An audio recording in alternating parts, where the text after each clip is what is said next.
Deixa eu te fazer uma pergunta. Quando eu estava pesquisando sobre você na internet, eu vi uma notícia lá sobre o disparo na tua casa e estavam investigando para ver quem que tinha tentado te matar e tal. Tá até aqui, tem uma notícia aberta aqui, ó.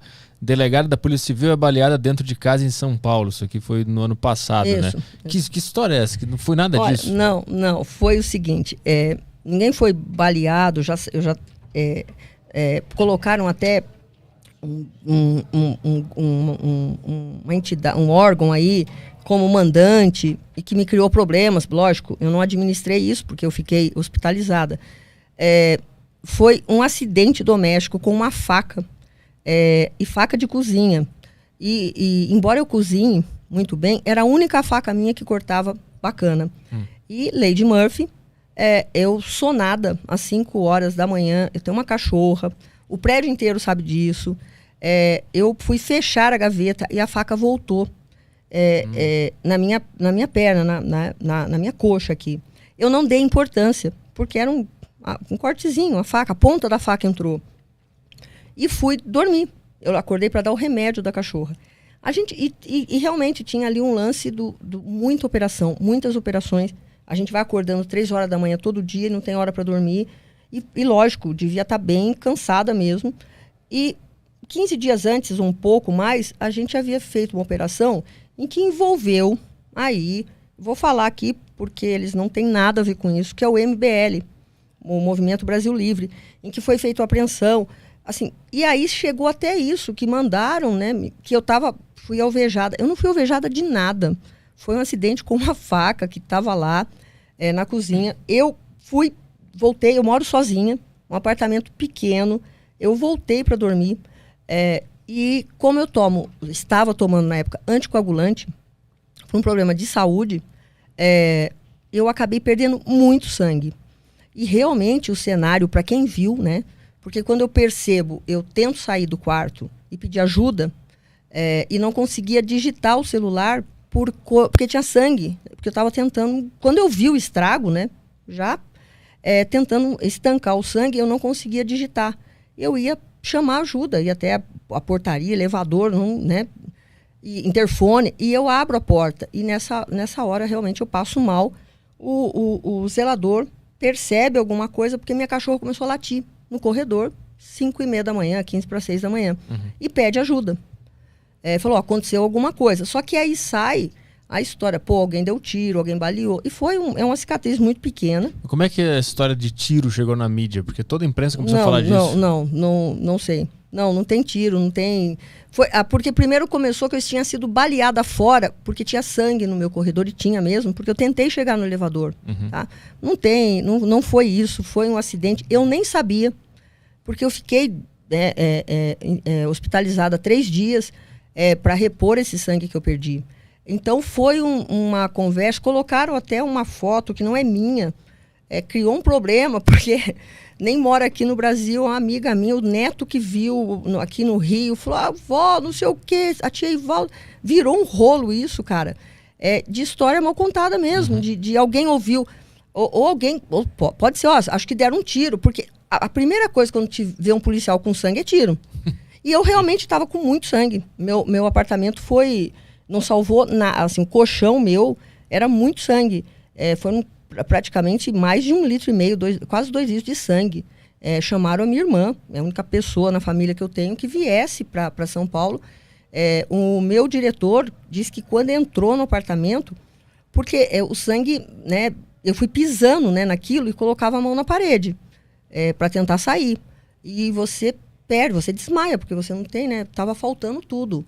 Então, minha cachorra começou a latir, foi isso. Não teve mais nada que isso. Eu vi muito tweet da época, né, do pessoal falando sobre o MBL, sobre o Luciano. Não, né? Eles não tem nada com isso.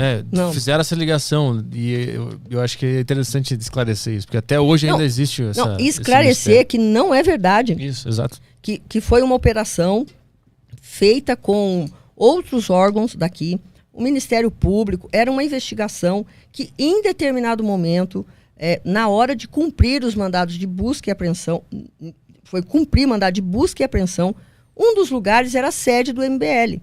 Mas eles não têm nada a ver com isso. Foi ilógico, né? Que quando faz isso, a imprensa falou, o MBL está envolvido tal. E todos lá do MBL, o advogado esteve lá, precisou se manifestar. Então, isso foi o foco. Quer dizer, a operação era enorme. Tinha um monte de gente, mas todo mundo olhou para a sede do MBL. Quando, na verdade, a gente foi em vários lugares.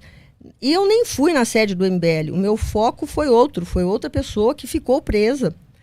Que sim, era simpático ao MBL, estava sempre lá no MBL, mas também não era de diretoria, nada. Ele era um cara que participava lá do Movimento Brasil Livre. E aí, quando sai isso, viram... olha, de verdade, quem é que pensou, né? Porque ela foi lá, deu o rolo com o MBL, aí ela estava sozinha, chegando, deram um tiro. Então, aqui fica esclarecido que o MBL, por favor, não tem nada a ver com isso. Nem o MBL, nem membros do MBL. Só pra gente não deixar a história da faquinha ali sem conclusão, como é que foi a recuperação depois, quando tu teve que ir pro hospital? Teve risco de vida? Sim, num primeiro momento, porque eu fiquei desacordada mesmo. E quando acordei muito assustada e não entendendo, né, o que estava acontecendo. E não lembrava, o que é muito louco, né? Eu não conseguia lembrar que era... Aí eu vi a cicatriz, aí minha irmã foi falar comigo, aí os amigos, né, que foram lá depois, quando eu tive a alta do hospital, e fiquei de férias, porque aí eu procurei ajuda, né, profissional, porque eu estava com um problema eu tinha resistência a dormir. As operações, eu ia em todas, eu vou em todas, né? Procuro pelo menos estar presente.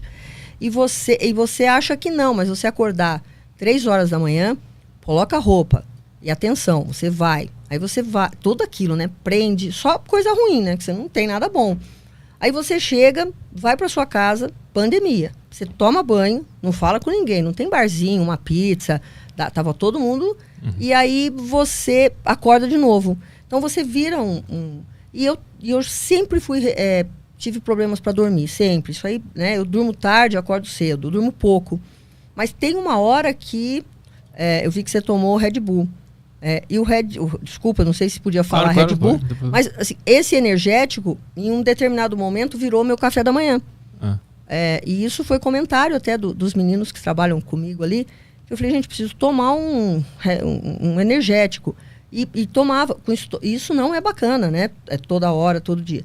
E o que eu fui avaliado, porque eu falei, o que aconteceu? Que eu vi o corte e eu não reagi, né? O que está acontecendo? O que eu estou surtando aí de...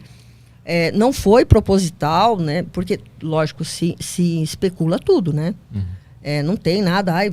Foi um acidente mesmo que foi no lugar certo, ou melhor, no lugar errado, né? Mas foi ali aonde ele vai causar esse sangramento. E realmente, se eu não fosse socorrida, eu teria sido fatal. Por conta da perda do sangue. Mas, então teve isso, uma privação. Eu tive uma privação de sono. Então eu estava dormindo. Então você fica com os movimentos e aí você começa a acreditar que aquela bula de remédio que eu falei que leio, quando eu falo não dirija, não vá operar a máquina se você tomar esse remédio. É verdade. Porque você fica com os reflexos muito lentos, né? E eu estava nisso. Então, e não tinha percebido. Então você entra mesmo num estresse total, né? E junta tudo, né? Pandemia, pessoas que você, não próximas assim, não parente, mas que você conhece, que morreram por conta de Covid. Você tem medo, não vai falar, eu quero pegar e está tudo bem. A gente não sabia o que podia acontecer. Eu já tinha esse risco, né, da trombose, por isso eu estava tomando o anticoagulante. Então você tem essa tensão. Então foi isso. Foi um acidente, a recuperação foi boa, eu tirei uns dias e procurei, eu falei, olha, preciso então fazer o quê? Parar de ver, né? Então eu tenho hoje um controle de não ficar no celular resolvendo o problema depois que sai de lá. Nunca para, mas de evitar, né? Ficar muito e me permitir, acabou, vou para casa, deixa eu descansar.